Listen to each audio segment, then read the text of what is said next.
라헬이 요셉을 낳을 때 야곱이 외삼촌 라반에게 이야기합니다. 이제 제가 고향으로 가겠습니다. 이렇게 얘기하죠. 그러면서 오늘 말씀은 이제 야곱이 자기 재산을 증식하는 이야기입니다. 어떻게 보면 지금까지 14년을 저 두 딸을 위해서 봉사했고, 그리고 6년을 자기를 위해서 봉사했는데 20년이라는 시간이 지났음에도 외삼촌은 이 야곱에게 자기 양떼를 치는 일을 시켰음에도 불구하고 그 삭스를 주지 않았다는 거예요. 왜냐하면 오늘 말씀 중에 저는 아무것도 없다. 지금까지 외삼촌의 양떼를 치고 외삼촌의 양떼가 이렇게 불어났는데도 불구하고 저는 아무것도 없다라고 얘기하는 거 보면 외삼촌은 대단한 사람 같아요. 20년 동안 자기 조카 겸 사이인데 그들이 또 가정도 꾸몄는데 또 자녀들 낳았는데 아무것도 주지 않고 20년이라는 시간들을 어떻게 보면 완전 임금 착취죠. 그냥 일만 시키고 아무것도 없는, 뭐 14년은 그렇다 쳐요. 왜냐하면 아무것도 없으니까 지참금으로 두 딸을 얻기 위해서 14년을 했다 해도 어찌됐든가 그래도 주어야 될 텐데도 불구하고 없습니다. 오늘 말씀 그 첫 번째 보면 참 야곱의 아름다운 그래도 신앙 고백이 나오게 됩니다. 야곱은 외삼촌의 가축대가 많아진 것은 여호와께서 외삼촌에게 복을 주셨기 때문에 그렇다라는 것이죠. 다르게 얘기하면 사실 외삼촌이 하나님을 잘 섬겼기 때문에 그런 것이 아니라 결국 외삼촌의 모든 양떼는 야곱이, 그리고 야곱의 자녀들이 그 양떼를 친 것이잖아요. 그러면 결국 야곱으로 인해서 하나님께서 야곱에게 복을 주셨기 때문에 외삼촌의 양떼가 사실은 많아진 건데, 이렇게 하나님께서 이 삼촌에게 복을 주셨기 때문에 그렇다라는 아름다운 신앙 고백을 오늘 합니다. 우리 30절 31절 우리 같이 읽어볼까요? 내가 오기 전에는 외삼촌의 소유가 적더니 번성하여 때를 이루었으니 내 발이 이르는 곳마다 여호와께서 외삼촌에게 복을 주셨나이다. 그러나 나는 언제나 내 집을 세우리까? 라반이 이르되 내가 무엇으로 내게 주랴? 야곱이 이르되 외삼촌께서 내게 아무것도 주시지 않아도 나를 위하여 이 일을 행하시면 내가 다시 외삼촌의 양떼를 먹이고 지키리이다. 내가 올 때는 외삼촌의 양떼가 그렇게 많지 않았는데 내 발이 가는 곳마다 여호와 하나님께서 당신 라반에게 복을 주셨습니다. 외삼촌에게 복을 주셨습니다. 라는 것이죠. 결국 외삼촌에게 복을 준 이유는 야곱이 하나님께 복을 받은 거잖아요. 야곱이 하는 일마다 발길 가는 곳마다 하나님께서 복을 주셔서 이 엄청난 양떼를 이루었다. 이렇게 말씀하고 있는 거죠. 야곱의 아름다운 신앙 고백이에요. 참 야곱은 정말 교활하고 또 이렇게 항상 보면 사람들에게 어떻게 보면 좋지 못한 인상들을 줄 수 있겠지만 그래도 야곱이 정말 성실히 일했던 것은 분명해요. 20년 동안 얼마나 성실히 일했는데 하나님께서 야곱을 통해서 복을 주셨는데 큰 양떼가 됐고 가축대가 되었다 이렇게 말씀하고 있습니다. 그러면 어떻게 보면 내 집 언제 세우겠냐 이렇게 하면 보통 사람 같으면 자기 조카 겸 사위니까 아유 내 사위 아니면 내 조카야, 내가 20년 동안 너를 정말 생각을 못했구나. 너는 나를 위해서 이렇게 열심히 해서 우리 가축대가 이렇게 많이 됐고 우리가 되게 부자가 됐는데 네 공이 많아. 그러니까 지금이라도 이만큼 내가 줄게. 보통 이래야 되잖아요. 그 라반은 그럼 내가 품삯을 어떻게 주랴 이렇게 얘기를 하는 거잖아요. 그 안에 무엇이 담겨 있겠어요? 그러니까 다시 야곱은 아마도 그 라반의 마음을 잘 알았던 것 같아요.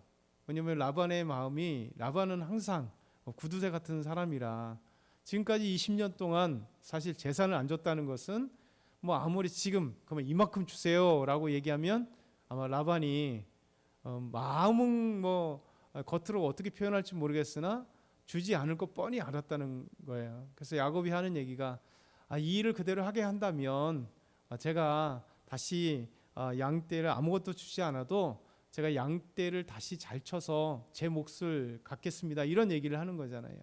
거기에 보면 야곱이 자기 삼촌 이 라반을 20년 동안 본 결과 저 욕심쟁이라는 거죠. 지금까지 아무런 삭스도 안 줬다면 뭐 삭스 이만큼 달라고 한들 라반이 줄리 만무하니까 결국 이제 야곱은 제가 다시 양들을 칠 때 양들이 많아지면 저에게 좀 주십시오 이렇게 이야기를 하는 것이죠. 그러면서 두 번째 보면 참 야곱은 라반에게 양들 중에서 자기 품삯이 될 것을 이야기해요. 그러니까 어떻게 보면 야곱은 지혜로운 거죠.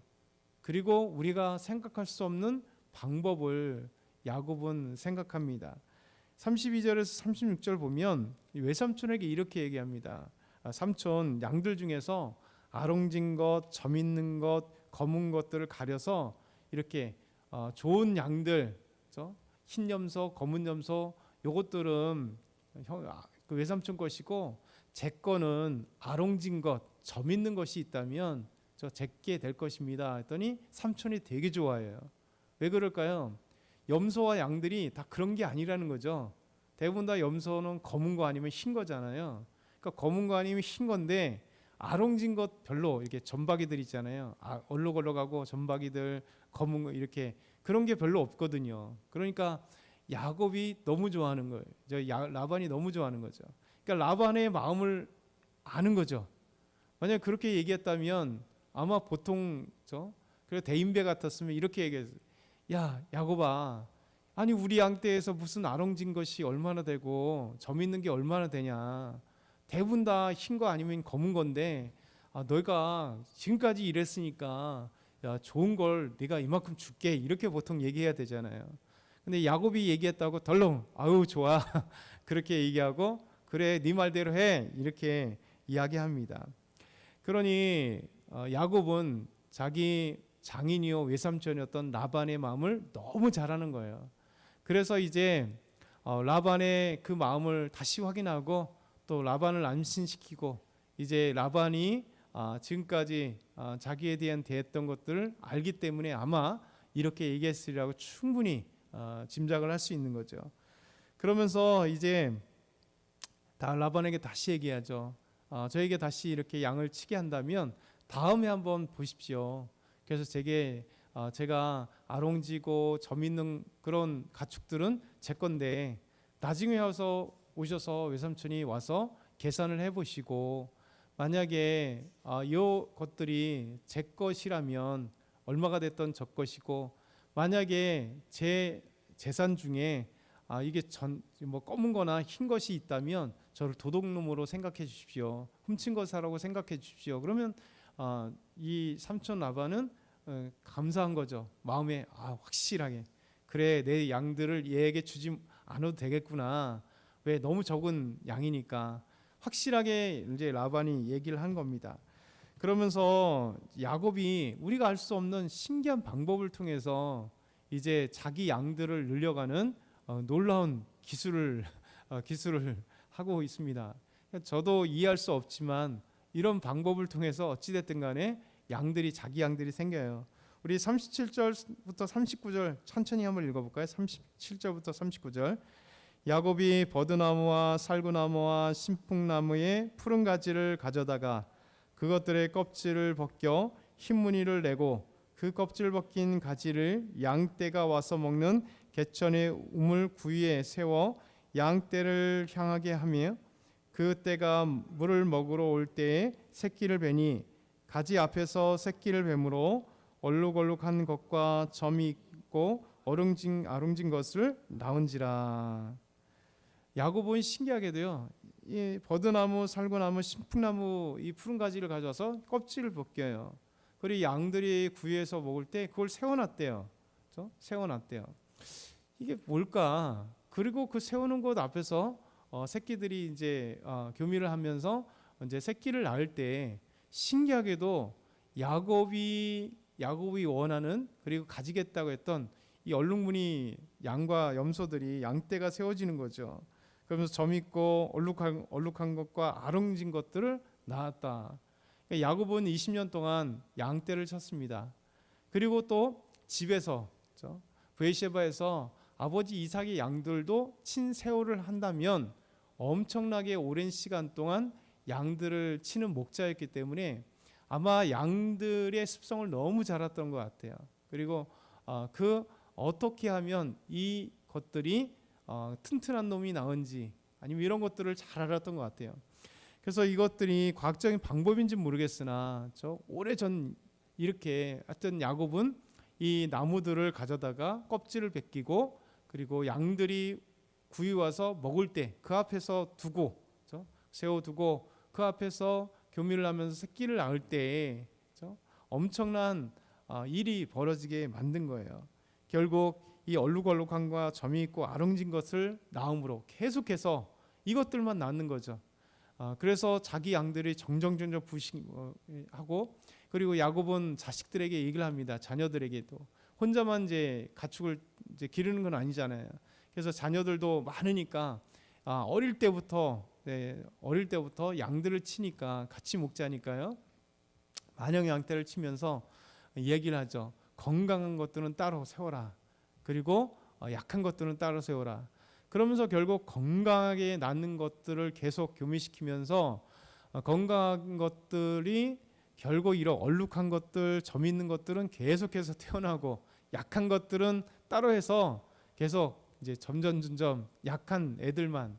왜냐면은 건강한 가축들이 건강한 또 가축을 낳게 되잖아요. 새끼를 낳게 되잖아요. 어찌됐든가 이렇게 함으로써 결국 마지막 43절에 보니까 이에 그 사람이 매우 번창하여 양떼와 노비와 낙타와 나귀가 많아졌더라 이렇게 얘기합니다. 그러니까 야곱의 대단한 기술이죠. 재산 증식의 대가가 바로 야곱인 거죠. 어떻게 보면 삼촌을 또 속이는 거죠. 습성상 분명히 정당한 방법일 수 있겠지만 결국 어떻게 보면 또 삼촌을 속이는 거죠. 자기 양들을 그리고 재산을 주지 않을 것 뻔하니까 저 삼촌에게 안심시켜 놓고 이제 그 뒤에 수를 쓰는 거죠. 삼촌 양을 빼앗기 위해서 다 아롱진 것들, 점 있는 것들 뭐 이런 것들을 계속 낳게 하니까 그러면 계속 야곱의 양들은 가득해져서 나중에 삼촌이 와서 약속했잖아요. 나중에 삼촌이 와서 보니까 아니 수두룩하게 이 아롱진 것들, 점 있는 것들 어떻게 이렇게 양떼가 염소떼가 이렇게 가득하지? 이게 이해가 안 될 수 없는. 근데 약속은 했기 때문에 어떻게 할 수 없는 거죠. 왜? 정상적으로 한다면 라반은 횡재한 거죠. 위에서 20년 동안 나에게 일했는데 또 이래도 내 가축대는 정상적으로 많겠구나 라고 생각했는데 다음에 와보니까 오히려 야곱이 자기가 갖겠다고 하는 양떼만. 이게 보면 단순하게 이런 기술을 통해서 이 양을 낳게 하는 그것으로 표현됐지만 또 여기에도 하나님의 은혜가 있지 않는가 생각됩니다. 어찌됐든 간에 야곱이 처음 라반에게 고백했듯이 그의 모든 선생애를 보면 항상 야곱은 술수요 계략이요 그리고 사람은 이런 어떤 그런 사람이지만 그럼에도 불구하고 하나님은 그와 함께 하시는 놀라운 은혜들을 경험했던 것을 보게 됩니다.